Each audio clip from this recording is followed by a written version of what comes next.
लग्नाची बेडी या मालिकेच्या आजच्या भागामध्ये मी तुम्हा सर्वांचे अगदी मनपूर्वक स्वागत करते।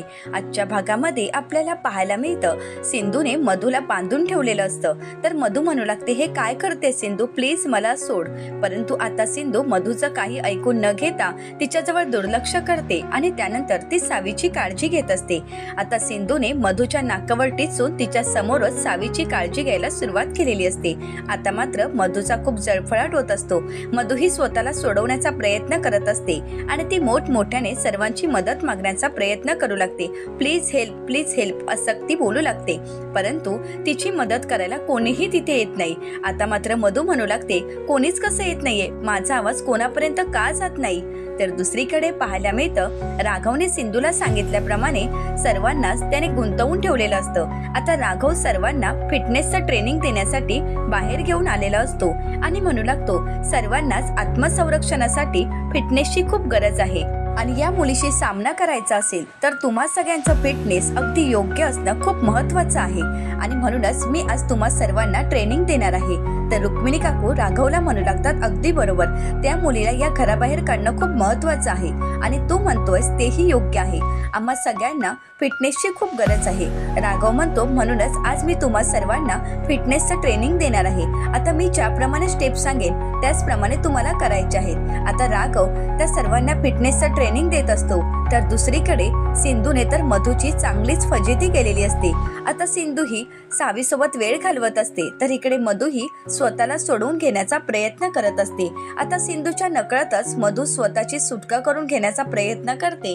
आता कशीबशी मधूची सुटका तर झालेली असते। आता सिंधूच्या नकळतच मधू तिथून पळ काढण्याचा प्रयत्न करते, परंतु त्याच वेळी सिंधू ही मधूच्या पायात पाय घालते आणि तिला तिथेच खाली पडते। आता मात्र मधू मागे वळून पाहते तर सिंधू उभी असते, तर सिंधू ही मधूला बजावत म्हणते, दुसऱ्याच्या फाटक्यात पाय घातलं की ही अशीच अवस्था होते, त्यामुळे आता फक्त तोंडावरच पडला आहे, परंतु पुन्हा माझ्या नादी लागण्याचा प्रयत्न जरी केलात तरी अशी अवस्था करेन की कुठेही तोंड दाखवायला जागाही राहणार नाही।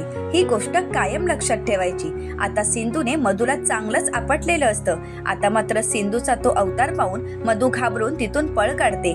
आता सिंधू ही सावीकडे पाहते, सावीच्या या अवस्थेला मधूच जबाबदार आहे, त्यामुळे सिंधूला मधूचा खूप राग येत असतो। तर दुसरीकडे पाहायला मिळतं सिंधूला सावीसोबत वेळ घालवता यावा यासाठी राघवने सर्वांनाच फिटनेस ट्रेनिंग मध्ये बिझी ठेवलेलं असतं। आता राघव सर्वांनाच आपलं स्वतःचा फिटनेस कसा असावं याचं ट्रेनिंग देत असतो। आता सर्वजण त्याचा आनंद घेत असतात। आता सर्वांनाच राघवचं ते ट्रेनिंग खूप आवडत असतं, ते मनापासून सर्वजण त्यामध्ये सहभागी झालेले असतात। आता ऋतुजा, रेश्मा, रुक्मिणी काकू, राजश्री काकू या सर्वांना राघव ट्रेनिंग देत असतो। तर आता सर्वजण ट्रेनिंग मध्ये बिझी असतात। आता त्याच वेळी मधू तिथे येते आणि राघवला म्हणते, राघव ते बंद कर ना, अरे केवढा मोठा आवाज आहे। आता राघवने म्युझिक मोठमोठ्याने चालू केलेले असतात आणि त्यामध्येच तो ट्रेनिंग देत असतो। आता राघव ते बंद करतो, तर त्यानंतर ऋतुजा म्हणू लागते, अगं मधू तू कुठे होतीस? अगं आम्हाला सर्वांनाच राघव फिटनेसचं ट्रेनिंग देत होता, परंतु तू कुठे गेली होतीस? आता मधू म्हणू लागते, मला यामध्ये भाग घ्यायचा नाही।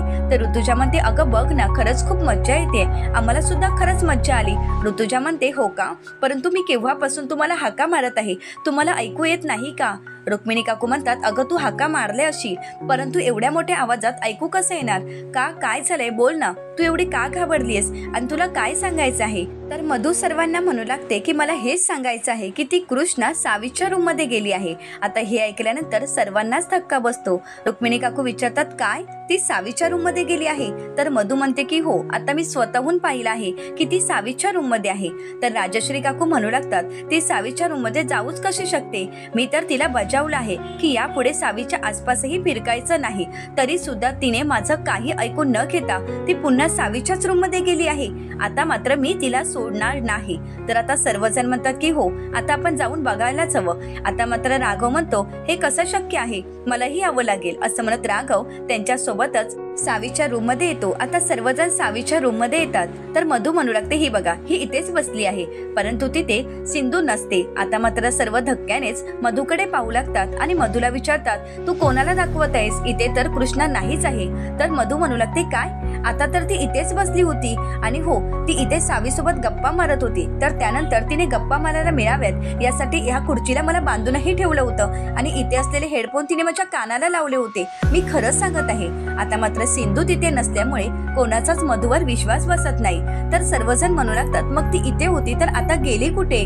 तर त्यानंतर रेश्मा म्हणते ती असं भूत वगैरे आहे का, किंवा तिच्याजवळ कोणती जादू आहे का की अचानक गायब व्हायला? आता रेश्माच्या या बोलण्यावर ऋतुजा रेश्माला शांत करते आणि म्हणू लागते अगं तू गप्प बस ग। तर राजश्री काकू म्हणू लागतात की ती बाहेर जातानाही आपल्याला कुठे दिसलीच नाहीये, मग ती नक्की कुठे गेली असणार? रुक्मिणी काकू म्हणतात इथे तर ती नाहीच आहे, मग ती कुठे असणार? तर मधू म्हणते मी खरंच सांगत आहे, कृष्णा इथेच होती। खरं तर मी तुम्हाला सत्य सांगायला येणार म्हणून तिने पायात पाय घालून मला खालीही पाडलं होतं, परंतु मधूच्या बोलण्यावर कोणीही विश्वास ठेवत नाहीत कारण सिंधू त्या रूम मध्येच नसते। तर आता रुक्मिणी काकू म्हणू लागतात मला असं वाटत आहे की राणीला भास झाला असावा। तर राजश्री काकू म्हणतात की हा अगदी बरोबर आहे। तर आता मात्र मधूला धक्काच बसतो। मधू विचारते काय काकू, मला भास वगैरे नाही झाला, मी स्वतःहून कृष्णाला इथे पाहिलं, ती तर सावीच्या बाजूलाच बसली होती। आता मधू सर्वांना पटवून देण्याचा प्रयत्न करते की सिंधू इथेच होती, कृष्णा इथेच होती, परंतु आता सिंधू तिथे नसल्यामुळे कोणीही मधूवर विश्वास ठेवत नाही। मधू म्हणते प्लीज माझ्यावर विश्वास ठेवा, मी खरं सांगत आहे। आता मात्र राघव म्हणतो मधू अगं प्लीज शांत हो। तर त्यानंतर सर्वजण मधूला म्हणतात हो ना, ती तर आता इथे नाहीच आहे, मग तू असं कसं काय बोलू शकतेस की ती सावीच्या रूम मध्ये आली होती? आता राघव मधूला शांत करतो आणि मधूला म्हणतो मधू रिलॅक्स, अगं तू फक्त एकटीच या प्रॉब्लेम मधून जात नाहीस, आपण सर्वच जण या प्रॉब्लेम मध्ये अडकलो आहोत, आपल्याला सर्वांनाच एकजुटीने या प्रॉब्लेम मधून बाहेर पडायचं आहे। खरं तर त्या कृष्णाला चांगलाच धडा शिकवायचा आहे आणि त्यासाठी गरज आहे ती म्हणजे फिटनेसची, आणि म्हणूनच मी सर्वांना फिटनेसचं ट्रेनिंग देत आहे, त्यामुळे तू सुद्धा चल ना ट्रेनिंग मध्ये। तर मधू म्हणते की नाही। तर आता राघव म्हणतो परंतु यासाठी खरंच ट्रेनिंगची गरज आहे, आणि हो सर्वांनी आपण एकजुटीने ह्याला सामना करत असताना कोणीही घाबरून जायची गरज नाही। मधू तू सुद्धा घाबरू नकोस। तर मधू म्हणते नाही नाही मी घाबरले वगैरे नाही। राघव म्हणतो की हो मधू तुझ्याजवळ मला हीच अपेक्षा होती, तू तिला फाईट करावंस असंच मला वाटत आहे, आणि म्हणूनच तुला फिटनेस ट्रेनिंगची खूप गरज आहे, चल आमच्यासोबत। परंतु मधू नकार देत असते। राघव म्हणतो नाही मी सर्वांनाच ट्रेनिंग देत आहे ना, मग तुला देणार नाही असं होणार का? कारण जेवढी मला इतरांची काळजी आहे त्यापेक्षा जास्त काळजी मला तुझी आहे। आता मात्र मधू राघवकडे पाहू लागते। राघवने मधूसोबत प्रेमाचं खोटं नाटक करत सर्वांसोबतच मधूला सुद्धा फिटनेस ट्रेनिंग मध्ये सहभागी करून घ्यायचं ठरवलेलं असतं। आता मधू सुद्धा तयार होते। आता राघव सर्वांना सावीच्या रूमच्या बाहेर घेऊन येतो आणि त्यानंतर तो मागे वळून पाहतो तर सिंधू ही सावीच्याच रूम मध्ये असते। आता सिंधूला तिथे पाहून राघवही सिंधूकडे अगदी प्रेमाने पाहू लागतो। आता सिंधू ही मनातच म्हणते राघव खरंच थँक्यू, आज तुमच्यामुळे मला माझ्या मुलीसोबत सावीसोबत वेळ घालवता आला, खरंच थँक्यू अगदी मनापासून। तर राघव हा मनातच म्हणतो सिंधू अगं सावी ही आपल्या दोघांची मुलगी आहे आणि तिला बरं करणं ही तुझ्या एवढीच माझीही जबाबदारी आहे, खरं तर ती आपल्या दोघांची जबाबदारी आहे, आणि तुझ्या या लढाईमध्ये मी तुझ्यासोबतच असणार, त्यामुळे अशी फॉर्मॅलिटीज करण्याची आणि माझे आभार मानण्याची काहीच गरज नाही। तर आता सिंधू ही मनाशीच म्हणू लागते राघव मी फक्त औपचारिकता म्हणूनच तुमचे आभार मानले आहेत, परंतु खरं तर राघव तुम्ही म्हणजे माझी ताकद आहात, तुमचं प्रेम म्हणजेच माझी ताकद आहे, आणि ह्याच प्रेमाच्या ताकदीमुळे मला या सगळ्यामध्ये लढाईचं बळ मिळत आहे, अगदी खरंच मनापासून तुमचे आभार। आता मात्र सिंधू आणि राघव एकमेकांशी मनातूनच बोलत असतात, परंतु त्यांच्या एकमेकांच्या भावना अगदी एकमेकांपर्यंत पोहोचत असतात। आता राघव प्रेमाने सिंधूकडे पाहत असतो, त्याच वेळी मधूही तिथे आलेली असते। आता राघव एकटाच हसत आहे। आता मात्र मधूला धक्काच बसतो। मधू ही राघवला भानावर आणते आणि त्यानंतर ती सावीच्या रूम मध्ये जाऊन पाहते, परंतु तिला तिथे कोणीही दिसत नाही। मधू आजूबाजूला शोध घेण्याचा प्रयत्न करते, परंतु तिला काहीच पुरावा सापडत नाही, खरं तर तिला सिंधूही सापडत नाही। आता मात्र राघव विचारतो काय झालंय मधू? तर मधू म्हणू लागते काही नाही राघव, परंतु तू कोणाजवळ पाहत होतास आणि कोणासोबत हसत होतास? राघव म्हणतो हळू सावी झोपली आहे। तर मधू म्हणू लागते परंतु राघव तू अजूनही माझ्या प्रश्नाचं उत्तर दिलं नाहीस। आता मात्र राघव दरवाजा बंद करतो आणि म्हणू लागतो मी तुला म्हणालो आहे ना आता आपल्याला फिटनेस ट्रेनिंग घ्यायचं आहे, मग चल ना तू माझ्यासोबत। परंतु मधू काही जात नाही। तर राघव विचारतो काय झालंय? तर मधू म्हणू लागते तू हे मला विचारत आहेस? राघव तू माझ्यापासून काय लपवण्याचा प्रयत्न करत आहेस? तर आता राघव विचारतो काय मी आणि तुझ्यापासून लपवण्याचा प्रयत्न करत आहे? मधू तू असं कसं बोलू शकतेस, आणि मी तुझ्यापासून काय आणि कशासाठी लपवू सांग ना? तर मधु ही राघवला म्हणते, राघव तू हे सगळं काही मुद्दाम करत आहेस ना? राघव विचारतो, मुद्दाम? आणि मी काय केलं सांग मधु. तर मधु म्हणते, राघव तुला आजच हे ट्रेनिंग द्यायची काय गरज होती? आज वर्कआउट घ्यायची काय गरज होती? आणि ते सुद्धा एवढ्या लाऊड म्युझिक मध्ये. अरे मी तुम्हाला माझ्या मदतीसाठी एवढ्या जोर जोरात हाका मारत होते, परंतु नाही, तुम्हाला ते कोणालाच ऐकू गेलं नाही. म्हणजे तू हे सगळं काही मुद्दामच करत आहेस ना? तर राघव म्हणतो, नाही मधु, मी असं काही करत नाही. मी खरं तर तुम्हा सगळ्यांना वाचवण्याचा प्रयत्न करत आहे. मधु तुझ्या लक्षात येत आहे का? आपल्या घरामध्ये एक क्रिमिनल राहत आहे. मग त्या क्रिमिनल पासून वाचण्यासाठी मी तुम्हा सगळ्यांना ट्रेनिंग द्यायचं ठरवलं आहे. आणि मधु मला एक सांग, तुम्ही जर कुठल्या संकटात सापडला तर नेहमी मी असणार आहे का घरात तुम्हाला वाचवण्यासाठी? त्यामुळे स्वतःचं संरक्षण करता यायला हवं की नको? म्हणूनच मी हे सगळं काही करत आहे. का तुझा माझ्यावर विश्वास नाहीये का? मधु, आपल्याला सगळ्यांनाच त्या कृष्णापासून सुटका मिळवायची आहे. त्या कृष्णाला लवकरात लवकर घराबाहेर काढायचं आहे. तिचं सत्य जगासमोर आणायचं आहे. आणि म्हणूनच तर आपण सर्वजण प्रयत्न करत आहोत ना. मी तुला म्हणालो आहे ना की हे सगळं काही आपण शोधणार आहोत. मग तू असं कसं बोलू शकतेस? तर मधु म्हणते, नाही राघव. तर राघव म्हणतो, मधु तू माझ्या डोळ्यात बघ आणि सांग मी तुझ्याशी खोटं बोलत आहे. असं म्हणत आता राघव मुद्दामच प्रेमाचं नाटक करत मधुचे हात हातात घेतो आणि मधुला म्हणतो, बोल ना मधु, बघ माझ्या डोळ्यात आणि सांग. तर आता हे सगळं काही सिंधू ऐकत असते. आता राघव एवढ्या सहजपणे मधुला प्रेमाचं नाटक करून समजावत आहे हे पाहून सिंधूला तर हसायला येत असतं. आता त्याच वेळी तिथे राजश्री काकू आणि रुक्मिणी काकू येतात. आता रुक्मिणी काकू राघवला विचारतात, काय झालं राघव? आता मात्र राघव काहीच बोलत नाही. आणि म्हणूनच राजश्री काकू राघवला विचारतात, राघव अरे बोल ना, काय झालं आहे? तर राघव म्हणू लागतो, या घरात ती कृष्णा आल्यापासून आणि आपल्याला सत्य समजल्यापासून मी तिच्या विरोधात पुरावे शोधण्याचा प्रयत्न करत आहे. आणि मधु तू माझ्यावरच संशय घेत आहे. तुला असं वाटत आहे की त्या कृष्णाची बाजू मी घेत आहे, तिला मदत करत आहे. तू असा कसा संशय घेऊ शकतेस? आता राजश्री काकू मधुला विचारू लागतात, मधु तू माझ्या राघववर संशय घेत आहेस? आता मात्र मधु मनाशीच म्हणू लागते, राघव जे काही बोलत आहे ते खरं आहे का? खरंच राघव माझ्या बाजूने आहे का? खरंच तो कृष्णाला मदत तर करत नाही ना? आता मात्र मधुच्या डोक्यामध्ये प्रश्नाचा गोंधळ उडालेला असतो. काय खरं काय खोटं काहीच मधुला कळत नसतं. आणि म्हणूनच मधु विचार करू लागते. राजश्री काकू मधुला म्हणू लागतात, मधु तू राघववर संशय कसा काय घेऊ शकतेस? तुला तर माहित आहे ना, राघव एक इमानदार पोलीस ऑफिसर आहे आणि तो गुन्हेगाराला कधीही पाठीशी घालत नाही. एवढं सगळं माहीत असताना सुद्धा तू मधु राघववर संशय कसा काय घेऊ शकतेस? आणि राघव त्या चोरटीची त्या क्रिमिनलची बाजू घेईल असं तुला कसं वाटू शकतं? आता राजश्री काकू मधुला जाब विचारू लागतात. राघव म्हणू लागतो की राहू दे आई, मला आता कोणाला आणि काही स्पष्टीकरण द्यायचं नाही. आणि खरं तर माझी मैत्रीणच माझ्यावर विश्वास ठेवू शकत नाही, तर आता मी काय बोलणार आहे? इतकी वर्ष ती मला ओळखत आहे, परंतु तिला एवढाही विश्वास नाही की ती आज माझ्यावर संशय घेत आहे. आणि मधु मला तुझ्याजवळ ही अपेक्षाच नव्हती. असं म्हणत आता राघव रडण्याचं नाटक करतो, नर्वस होण्याचं नाटक करतो आणि तिथून निघून जातो. आता मधु मनाशीच विचार करू लागते की राघव खरंच बोलत आहे की खोटं बोलत आहे? माझी दिशाभूल करण्याचा प्रयत्न तर करत नाही ना?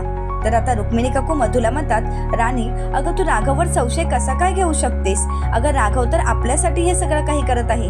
राघव आपली मदत करत आहे आणि राघवची सुद्धा हीच इच्छा आहे की लवकरात लवकर त्या मुलीला या घराबाहेर काढायचं. आणि त्यासाठीच राघव किती प्रयत्न करत आहे हे तू स्वतःहून पाहत आहेस ना. आज तर राघवने आम्हाला ट्रेनिंग द्यायचं ठरवलं का? तर त्या मुलीपासून आमची सुटका व्हावी यासाठीच. आणि तू राघववरच संशय घेत आहेस. मधु यापुढे असा राघववर संशय घेतलेला मला आवडणार नाही. खरं तर ते योग्यही नाही. त्यामुळे प्लीज यापुढे राघववर असा संशय घेऊ नकोस. असं म्हणत आता राजश्री काकू आणि रुक्मिणी काकू तिथून निघून जातात. तर आता मधुच्या चूक लक्षात येते. आता मधु म्हणू लागते, खरंच रागाच्या भरात खूप मोठी चूक केली आहे. तेही काही झालं तरी राघव आम्हा सर्वांसाठी हे सगळं काही करत आहे हे माझ्या लक्षात यायला हवं होतं. आणि मी राघववर संशय घ्यायला नको होता. आता राघवचा राग घालवण्यासाठी मलाच राघवची माफी मागावी लागेल, कारण चूक माझी आहे. असं म्हणत आता मधु ही राघवची माफी मागायची ठरवते.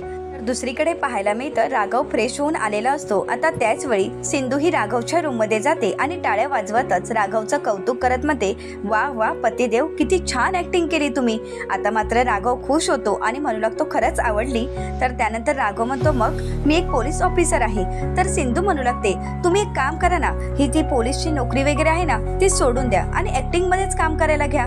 राघव म्हणतो, बस बस बस झालं माझं कौतुक. तर त्यानंतर सिंधू ही राघवला म्हणते, मी तुमचं कौतुक कौतुक वगैरे करत नाहीये, खरं तर मी तुम्हाला मुद्दामच हे सगळं काही बोलत होते. अहो तुम्ही किती ओव्हर ऍक्टिंग केली आहे, ज्यामुळे मधुताईंना संशय आला आहे. आणि मी जर तिथे लपली नसती तर काय झालं असतं, अहो याचा विचार तरी केलात का? असं म्हणत आता सिंधू बाजूला जात असते, परंतु त्याच वेळी राघव टॉवेलने सिंधूला जवळ घेतो आणि म्हणू लागतो, काय झालं असतं बोल बघू. तर त्यानंतर राघव म्हणू लागतो, मला नक्की कृष्णा की सिंधू यांचा कोणाचा इफेक्ट जरा माहीत नाही, परंतु मी जे काही केलं होतं ते अगदी योग्यच केलं. आता मात्र तिला विश्वास बसायलाच हवा. आता त्याच वेळी सिंधू म्हणू लागते, परंतु राघव आता सोडा मला, कोणीतरी येईल.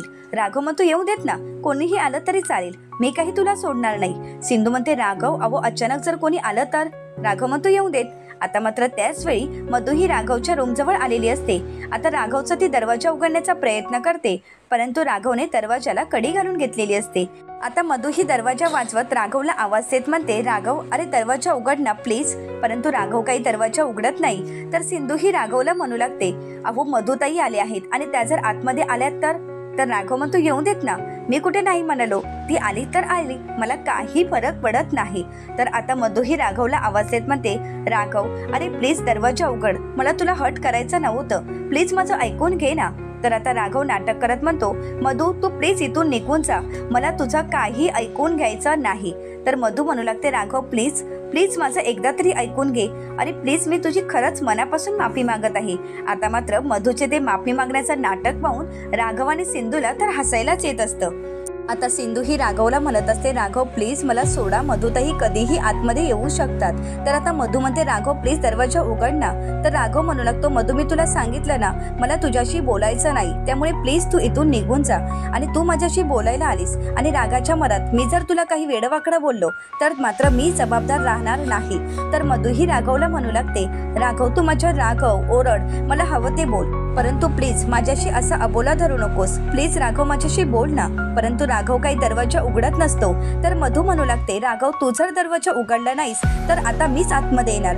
असं म्हणत आता मधू दरवाजा मोठमोठ्याने उघडण्याचा प्रयत्न करते आणि त्यानंतर तिच्या प्रयत्नांना यश येत राघवच्या रूमचा दरवाजा उघडला जातं. आता ज्यावेळी मधू रूममध्ये जाते त्यावेळी मात्र तिला धक्काच बसतो, कारण राघव हा रुसून बसलेला असतो. तर आता मधू ही राघवची समजूत काढत म्हणते, राघव खरंच मला माफ कर, तुला हट करण्याचं माझ्या मनात काही नव्हतं, प्लीज माझ्यावर विश्वास ठेव. राघव म्हणू लागतो, माझा तुझ्यावर पूर्ण विश्वास होता, परंतु तुझाच माझ्यावर विश्वास नाहीये आणि म्हणूनच तर तू माझ्यावर संशय घेतलास ना. अगं तू असा कसा संशय घेऊ शकतेस, मला तर तुझ्याजवळ ही अपेक्षाही नव्हती. तर मधू म्हणू लागते, राघव हो खरंच माझी चूक झाली आहे आणि त्यासाठीच मी तुझी माफी मागत आहे. तर त्यानंतर मधू म्हणू लागते, राघव हे सगळं काही मी सावीसाठी केलं आहे, हे तर तुला माहीत आहे ना. तर आता राघव प्रेमाचं नाटक करत म्हणतो की हो मधू, मला माहीत आहे की तू हे सगळं काही सावीसाठी केलंयस, या घरच्यांसाठी केलंयस, हे मला चांगलंच माहीत आहे आणि तुझी काळजीही माझ्या लक्षात येत आहे. आणि मला एक सांग, ज्या व्यक्तीने माझ्या सिंधूला माझ्यापासून लांब केलं, ज्या व्यक्तीने माझ्या मुलांचा छळ केला, क्रिमिनल व्यक्तीची मी बाजू घेईन का? मधू ही गोष्ट तुझ्या लक्षात येत नाहीये का? तर मधू म्हणते, राघव मला सगळं काही मान्य आहे, फक्त मी हे सगळं सावीसाठी केलं. तर राघव म्हणू लागतो, तुझी काळजी मला कळत आहे, परंतु एक गोष्ट लक्षात ठेव, तिची मी कधीही बाजू घेणार नाही आणि तिला यातून वाचवणारही नाही. जिने मला माझ्या सिंधूपासून लांब केला आहे आणि सिंधू नंतर या जगात माझ्या जवळची व्यक्ती जर कोण असेल तर ती तू आहेस. आता मात्र हे सगळं ऐकून सिंधू मनाशीच म्हणू लागते, राघव प्लीज तुम्ही ओव्हर ऍक्टिंग करू नका, मधुताई कशा आहेत तुम्हाला माहीत आहे ना, तुम्ही जर ओव्हर ऍक्टिंग केली तर त्या सहज ओळखू शकतील, त्यामुळे राघव प्लीज अजून काही बोलू नका, जेवढी ओव्हर ऍक्टिंग झाली तेवढी बस आहे राघव. असं म्हणत आता सिंधू हसू लागते. तर इकडे मधू ही राघवला म्हणते, राघव मी तुझ्यावर यापुढे कधीही संशय घेणार नाही, खरंच माझी चूक झाली, राघव प्लीज मला माफ कर, यापुढे माझ्या हातून अशी चूक कधीही होणार नाही. तर आता राघव मधूला म्हणतो, मधू तू माफी मागायची काहीच गरज नाही, कारण माझा तुझ्यावर पूर्ण विश्वास आहे. अगं मधू, आतापर्यंत तू आपल्या नात्यामध्ये एवढी पारदर्शकता ठेवली आहेस, त्यासाठी मीच तुझे आभार मानायला हवेत. तर मधू ही राघवला म्हणते, नाही राघव त्याची काहीच गरज नाही, कारण हे सगळं काही मी कोणासाठी करत आहे हे तर तुला चांगलंच माहीत आहे, आपल्यासाठी आणि आपल्या मुलांसाठी, बाकी काहीच नाही. राघव माझा इतर हेतू काही नाही. तर आता मधू ही खोटं बोलत असते. तर आता सिंधू मनाशीच म्हणते, मधुताई अजून किती खोटं बोलाल? तर राघव म्हणतो, माझा तुझ्यावर पूर्ण विश्वास आहे. तर आता मधु ही राघवला म्हणते, राघव म्हणूनच मी उद्या घरामध्ये एक पूजा ठेवली आहे. राघव विचारतो, पूजा? तर मधु म्हणते की हो. राघव म्हणतो, खरंच खूप छान केलंयस, खरंच किती काळजी करतेस तू. तर मधु म्हणते, तेच सांगण्यासाठी मी आले होते. असं म्हणत आता मधु तिथून निघून जाते. तर मधु निघून गेल्यानंतर राघव दरवाजा बंद करतो आणि सिंधूला कपाटातून बाहेर काढतो. आता मात्र सिंधू कपाटातून बाहेर येत असतानाच ती हँगर घेऊन आलेली असते आणि राघवला म्हणते, काय म्हणालात? माझ्यासाठी तुम्हाला ती स्पेशल आहे, म्हणजे मी तुमच्यासाठी स्पेशल नाही आणि एवढं प्रेम ओतू जाते का? असं म्हणत आता सिंधू ही राघवला मारू लागते. आता मात्र राघव बेडवर जाऊन बसतो. तर आता राघव सिंधूला म्हणतो, सिंधू अगं प्लीज तू बाजूला ठेव, अगं मला खरंच लागत आहे आणि तुला माहित आहे ना की हे सगळं काही मी नाटक करत आहे. तर सिंधू म्हणते, म्हणून काय झालं? नाही, तुम्ही हे सगळं काही तिच्यासोबत खूप प्रेमाने वागण्याचा प्रयत्न करत आहात. तर आता राघव म्हणतो की आताच तर मी तुझं कौतुक केलं की तुला जलस फील होत नाही आणि आता हे काय? आता मात्र सिंधू थोडी रागवण्याचं नाटक करते. तर राघव म्हणू लागतो, सिंधू अगं प्लीज अशी रागवू नकोस आणि तुला तर माहित आहे ना की आपण हे सगळं काही नाटक करत आहोत. मग तू जर अशी वागलीस तर मला हे नाटक करणं खरंच खूप कठीण जाणार आहे आणि त्यातही आता मधूसोबत बोलतानाच मला खरंच खूप कठीण जात आहे. परंतु मुलांसाठी आणि तुझ्यासाठी हे सगळं काही मी करत आहे. प्लीज माझ्यावर विश्वास ठेवशील? तर आता सिंधू म्हणू लागते, राघव माझा तुमच्यावर विश्वास आहे. तर त्यानंतर सिंधू ही राघवला म्हणते, राघव एक गोष्ट मात्र चांगली घडली, ती म्हणजे मधुताईने उद्याची पूजा ठेवली आहे, ती आपल्या फायद्याचीच आहे. तर राघवला सिंधू म्हणू लागते, उद्या पूजेला बसण्यासाठी मी हट्ट करणार. तर राघव म्हणतो, मी त्याच्यासाठी नकार देणार, म्हणजे आपोआपच मधूचा माझ्यावर विश्वास बसेल. मधूने ठेवलेल्या पूजेमध्ये सुद्धा राघव आणि सिंधूने आपला प्लॅन तयार केलेला असतो. पुढील भागामध्ये आपल्याला पाहायला मिळतं, आता सिंधू ही गोदामावशींना मधूच्या समोरच फोन करते आणि म्हणू लागते, हा बोल ना गोदामावशी, हा तू सांगितल्याप्रमाणे काजू बदाम वेलची सगळं काही त्यामध्ये टाकलं आहे आणि बोल अजून काय टाकायला हवं? असं म्हणत नेटवर्क नसल्याचं नाटक करत आता सिंधू तिथून निघून जाते. परंतु त्याच वेळी सिंधूने बनवलेला दुधाचा ग्लास मधू स्वतःसाठी घेते. आता मात्र सिंधूने त्या ग्लासमध्ये काहीतरी मिक्स केलेलं असतं आणि त्यामुळे मधूला भांग चढते. आता पूजेची तयारी झालेली असते. तर गुरुजी म्हणू लागतात, पूजेला कोण बसणार आहे? पूजेचा वेळ झाला आहे, मुहूर्त टळायला नको. आता मात्र सर्वजण मधूच्या रूम जवळ येतात आणि सर्वजण मधूला आवाज देत म्हणतात, राणी अगं चल ना. तर रुक्मिणी काकू म्हणू लागतात, ही पूजा व्हावी ही राणीचीच इच्छा होती.